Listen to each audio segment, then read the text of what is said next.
The first thing I found when I was dropped into the world of the Destiny Alpha over the E3 weekend, exploring a small expanse of terrain and structures filled with hostile creatures and lost technology, was a pack of enemies far too strong and great in number for me to even scratch, illustrating to me the free-form structure of Destiny's exploration-focused gameplay.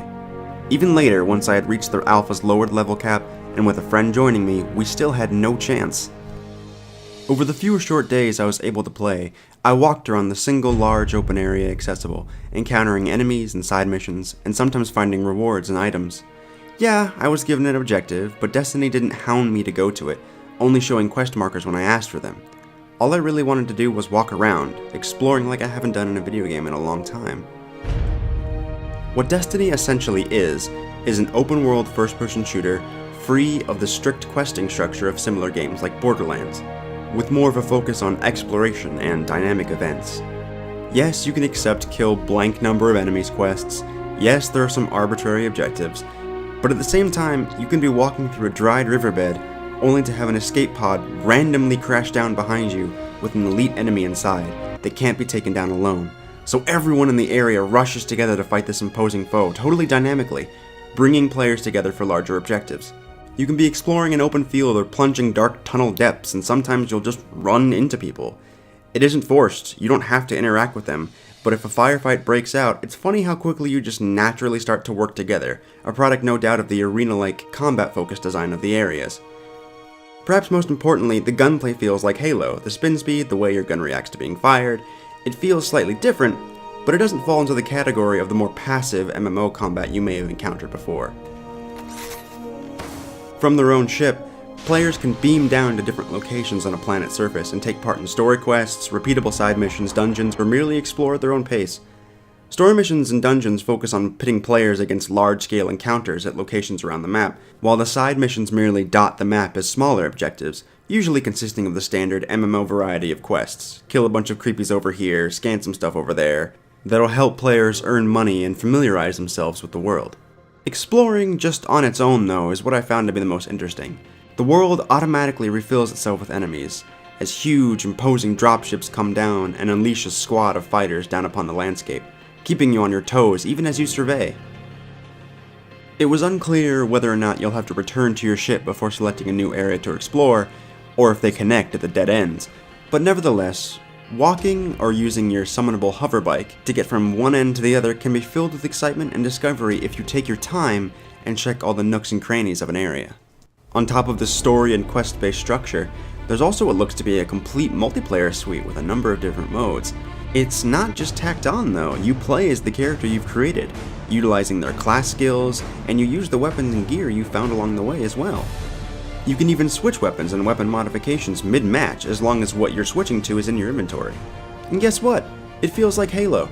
Of the 2 maps available over the weekend, there was a close quarters short to mid-range focus map and a more medium-sized vehicle-oriented map. The new hoverbikes handle and shoot very similarly to Ghosts, and players who opt for sniper rifles as their secondary can still snipe players out of vehicles with the perfect headshot.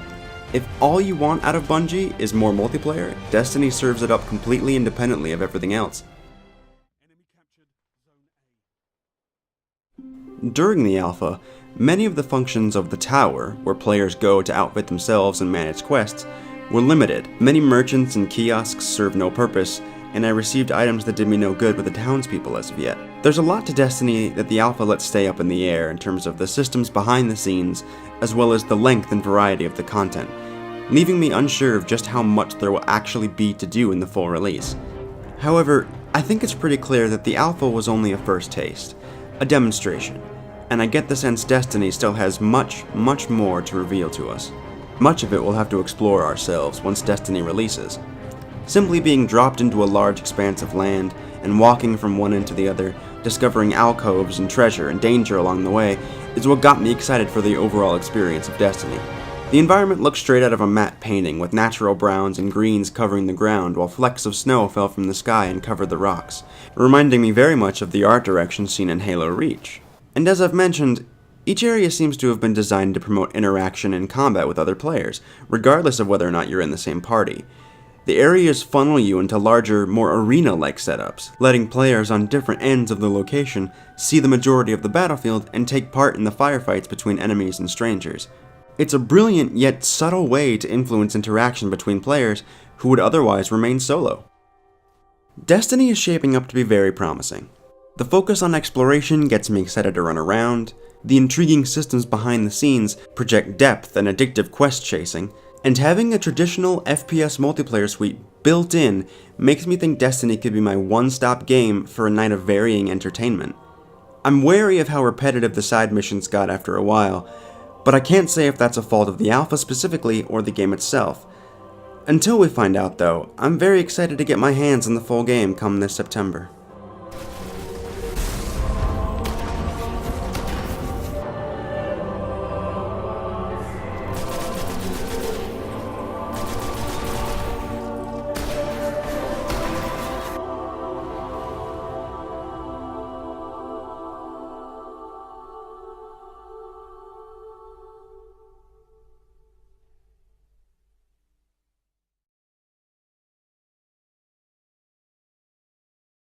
And much of it we'll have to explore ourselves. Oh my god, what's happening to my throat?